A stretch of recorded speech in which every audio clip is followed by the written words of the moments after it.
আমরা সবাই ভাবি একটা মানুষ চলে গেলেই বুঝি সব শেষ হয়ে যায়।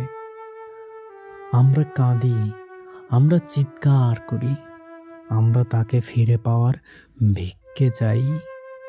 কিন্তু আসল ধ্বংসটা তো তখনই শুরু হয় যখন কান্না থেমে যায়, যখন আপনি বুঝতে পারেন যে মানুষটাকে আপনি নিজের জীবনের ধ্রুবতারা ভেবেছিলেন সে আসলে একটা চলন্ত কবর ছাড়া আর কিছুই ছিল না।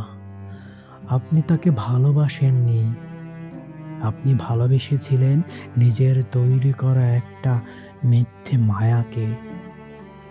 আজ সেই মায়া টুটে গেছে, আর আপনি দাঁড়িয়ে আছেন এক বিশাল শূন্যতার সামনে, যেখানে আপনার নিজের ছায়াও আপনাকে চিনতে অস্বীকার করছে। আপনার আত্মসম্মান আজ কোথায়? 10 বছর ধরে আপনি যার শোক পালন করছেন সে কি একবারও আপনার খবর নিয়েছে? আপনি প্রবাসের তপ্ত রোদে ঘাম ঝরিয়েছেন বা দেশের মাটিতে হাড় ভাঙা খাটুনি খেটেছেন।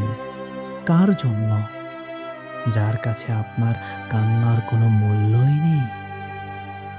তার জন্য নিজের জীবনটা এভাবে উৎসর্গ করার কি কোনো বীরত্ব? না, এটা হলো নিজের সাথে নিজের করা সবচেয়ে বড় বেঈমানি।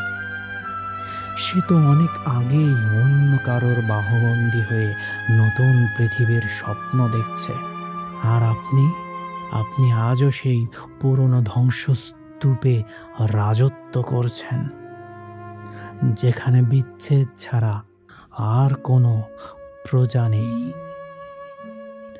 একটা তেতো সত্য কথা বলবো, সে আপনাকে ছেড়ে গেছে কারণ সে আপনার চেয়ে উন্নত কাউকে খুঁজে পেয়েছে। নিষ্ঠুর শোনাচ্ছে, তাই না? আসলে এটাই বাস্তব। বেঈমানরা কোনো আবেগ দিয়ে সিদ্ধান্ত নেয় না, তারা সিদ্ধান্ত নেয় লাভ ক্ষতির হিসাব কষে। যখন আপনার উপযোগিতা ফুরিয়ে গেছে তখন সে আপনাকে ডাস্টবিনে ছুঁড়ে ফেলে দিয়েছে, আর আপনি সেই বেঈমানটাকে ভাগ্য বলে সান্ত্বনা খুঁজছেন। ভাগ্যের দোহাই দিয়ে লাভ নেই। সে আপনাকে চিনতে ভুল করেনি, আপনি তাকে চিনতে ভুল করেছিলেন। এই ভুলটার মাসুল আপনাকে আজীবন দিতে হবে, একাকিত্বের এই বিষ পান করে।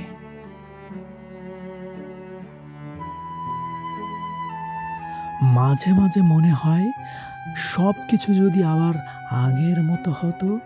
এই আশা জিনিসটা আপনাকে শেষ করে দিচ্ছে। আপনি আজও মাঝরাতে ফোনের স্ক্রিনের দিকে তাকিয়ে থাকেন কোনো একটা টেক্সটের আশায়। আপনি আজও ভাবেন হয়তো কোনো একদিন সে তার ভুল বুঝতে পেরে ফিরে আসবে। আসলে না, যে একবার বিষ খাইয়ে চলে গেছে সে আর অমৃত নিয়ে ফিরবে না। সে এখন অন্য কাউকে একই স্বপ্ন দেখাচ্ছে যা আপনাকে দেখিয়েছিল। আপনার এই অপেক্ষা নির্থক, আপনার এই হাহাকার শুধু বাতাসের শব্দ ছাড়া আর কিছুই নয়। আপনি এখন এমন এক স্টেশনে দাঁড়িয়ে আছেন যেখানে কোনো ট্রেন আর কোনোদিন থামবে না। আজকের পর থেকে আর কোনো দীর্ঘশ্বাস থাকবে না। আজ আমি আমার ভেতরের সেই অবাধ্য মানুষটাকে হত্যা করলাম, যে আজও তোমার জন্য প্রার্থনা করত। তুমি ভালো থেকো তোমার নতুন ভিটে। আমার এই ধ্বংসাবশেষ আমি কাউকে দেব না, এটা আমার অহংকার। আমাদের দেখা হবে হয়তো অন্য কোনো জন্মে। যেখানে বেইমানি বলে কিছুই থাকবে না। আর যদি দেখা না হয়, তবে জানবে আমি কোনো এক বিচ্ছেদের গল্পে আজও অমর হয়ে আছি। বিদায়, আমার না হওয়া পূর্ণতা। বিদায়।